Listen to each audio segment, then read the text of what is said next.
লাঠি নিয়ে বাইরে করতো। আমরা দেখছি যে তারা বিভিন্ন ধরনের সমস্যায় পড়ছে। ওয়ার্ডবি ডেভেলপমেন্ট ফাউন্ডেশন আমাদের সংস্থাটি 1997 সাল থেকে কাজ করছে। আমরা চাই নারীরা প্রশিক্ষিত হয়ে শুধু গৃহ শ্রমিক নয়, বিভিন্ন ভাবে তারা কাজ করবে।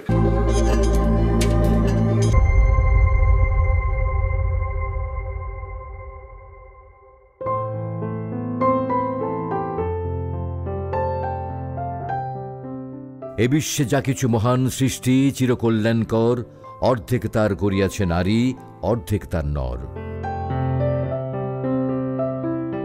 প্রকৃতির অমোঘ এই নিয়মে নারী পুরুষ সমানতারে ভূমিকা রেখে চলেছে বিশ্ব অর্থনীতিতে।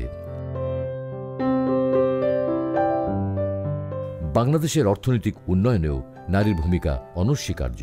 পোশাক শিল্প থেকে শুরু করে দেশের প্রতিটি অগ্রযাত্রায় গুরুত্বপূর্ণ অবদান রেখে চলেছে এদেশের নারী শ্রমিকরা, তারই অনন্য সংযোজন অভিবাসন খাত।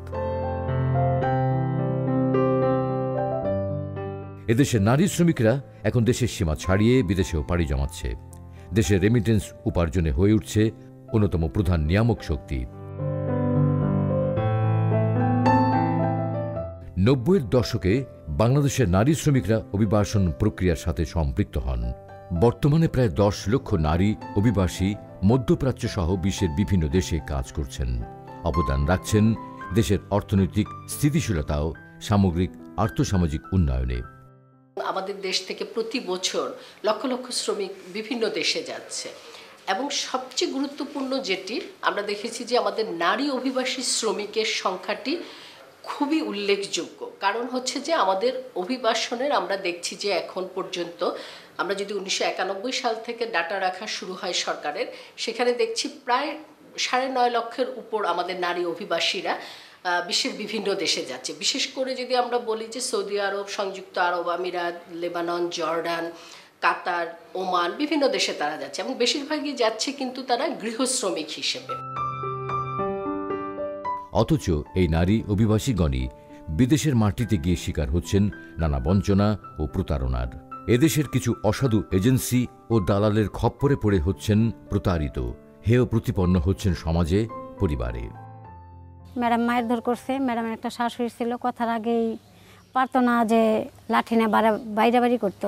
ওইখানে আমাকে বলে নিছে যে তুমি এক বাসায় কাজ করবা, 2টা বাচ্চা দেখবা, এতটুক 3 জন ফ্যামিলিতে। আর ওইখানে যাওয়ার পরে আমাকে 3টা বাসায় কাজ করতে হয়েছে। ম্যাডাম মারধর করে, মিস্টার এবং তার ছেলে মেয়েরাও আমার উপরে আঘাত করে। পরে আমি সেখান থেকে চলে যাই এবং এক পর্যায়ে তারা আমার উপরে বন্দুক ধরে, পিস্তল ধরে। পরে আমি এক রাতের আধারে পালায়া যাই। তারা যাওয়ার আগে এক ধরনের সমস্যায় পড়ছে, ওই দেশে যাওয়ার সময় ইভেন ট্রানজিটের কথা যদি বলি, সেখানে যাওয়ার পর এবং ফেরত আসা, এই যে ধাপগুলো, প্রত্যেকটা ধাপেই কিন্তু আমরা আমাদের অভিজ্ঞতা থেকে, আমরা যেহেতু বহু বছর থেকে কাজ করছি, আমরা দেখছি যে তারা বিভিন্ন ধরনের সমস্যায় পড়ছে।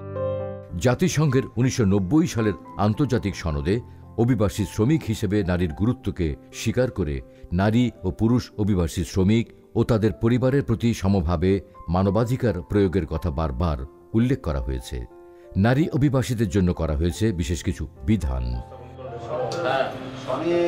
যেহেতু নারীরা অভিবাসনের ক্ষেত্রে পুরুষদের চেয়ে ভিন্ন রকম সমস্যার সম্মুখীন হন, তাই তাদের সুরক্ষায় সরকারের বিশেষ কিছু পদক্ষেপ গ্রহণের বাধ্যবাধকতা রয়েছে।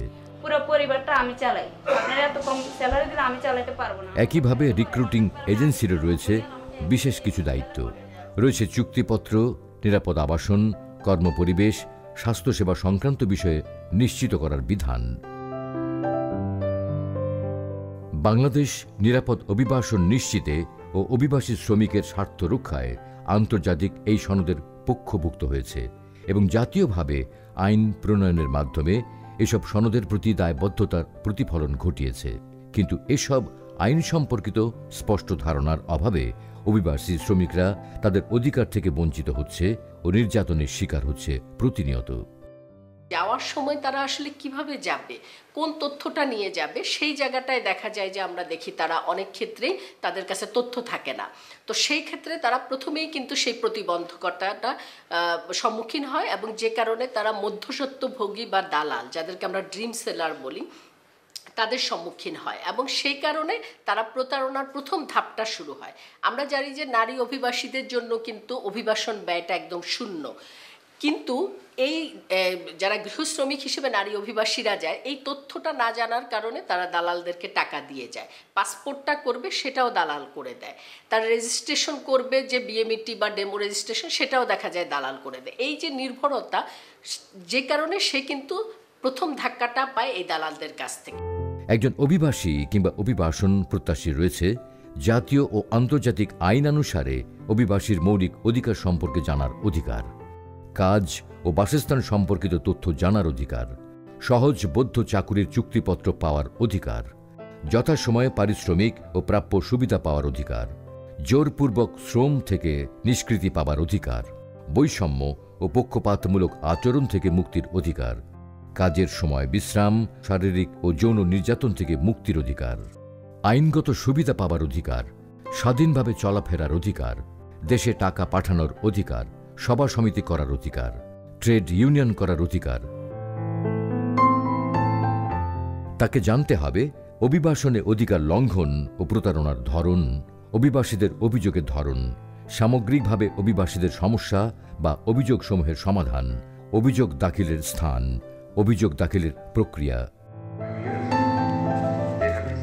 ওয়ারবি ডেভেলপমেন্ট ফাউন্ডেশন কাজ করে চলেছে অভিবাসী নারীর সম অধিকার ও সমমর্যাদা প্রতিষ্ঠায় জাতীয় ও আন্তর্জাতিক উভয় ক্ষেত্রে আইন, নীতিমালা ও বিধিমালা বাস্তবায়নে।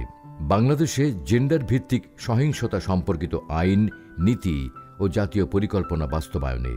ওয়ারবি ডেভেলপমেন্ট ফাউন্ডেশন, যেটি হচ্ছে welfare association for the rights of Bangladeshi immigrants, আমাদের সংস্থাটি 1997 সাল থেকে কাজ করছে একদম তৃণমূলে নারী অভিবাসীদের অভিবাসন যাতে নিরাপদ হয় এবং তারা যাতে জেনে বুঝে যায় সেজন্য সরাসরি এই নারী অভিবাসীদের নিয়ে কাজ করছে এবং পাশাপাশি তাদের যে সমস্যা বা ইস্যুগুলো সেগুলো জাতীয় পর্যায়ে অ্যাডভোকেসির মাধ্যমে সেই বিষয়গুলো তুলে আনছে। ওয়ারবি ডেভেলপমেন্ট ফাউন্ডেশন মনে করে যে নারী এবং পুরুষ উভয়ই দেশ এবং বিদেশে তাদের কাজ করার অধিকার থাকবে এবং সেই হিসাবে নারীর বিদেশে যাওয়া এবং বিদেশে অভিবাসনের ব্যাপারে তারা সবসময় তাদের পক্ষেই কাজ করে যায়। নির্যাতনের শিকার, দুর্ঘটনায় আহত, অসুস্থতা বা অন্য কোনো কারণে বিপদগ্রস্ত বিদেশে কর্মরত নারী অভিবাসীকে উদ্ধার, দেশে আনা, আইনগত ও চিকিৎসা সহায়তা প্রদান এবং ক্ষতিপূরণ আদায় নিশ্চিতে কাজ করছে ওয়ারবির সদস্যবৃন্দ স্থানীয়, জাতীয় ও আন্তর্জাতিক পর্যায়ে। দেশে প্রত্যাগত নারী অভিবাসী কর্মীদের সামাজিক ও অর্থনৈতিকভাবে পুনর্বাসন ও পুনঃপ্রতিষ্ঠার জন্যও কাজ করছে ওয়ারবি। আমাদের নারীরা যখন বিদেশে কোনো সমস্যায় পড়ে সেখানে যদি তারা আইনি সহায়তা চায় সেই জায়গায়ও কিন্তু একটা চ্যালেঞ্জের সম্মুখীন হতে হয়। সেই জায়গাতেও সরকারকে আসলে খুবই গুরুত্ব দিতে হবে এবং আমরা জানি যে আমাদের যে নারী অভিবাসনের বিষয়টি আমরা কিন্তু এখন আরেকটি ডাইমেনশনও অনেক দিন থেকেই দেখি, যেটা হচ্ছে যে মানে আমাদের অভ্যন্তরীণ যে অভিবাসন, যেটা জলবায়ু অভিবাসন আমরা বলে থাকি, যে বিভিন্ন জায়গা থেকে এক জায়গায় আসছে।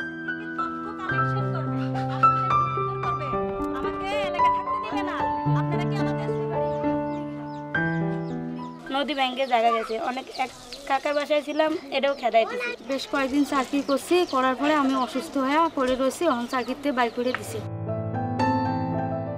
নারী অভিবাসনকে নিরাপদ ও নিশ্চিত করার মাধ্যমে দেশের আর্থসামাজিক উন্নয়ন নিশ্চিত করাতেই ওয়ারবির সার্থকতা।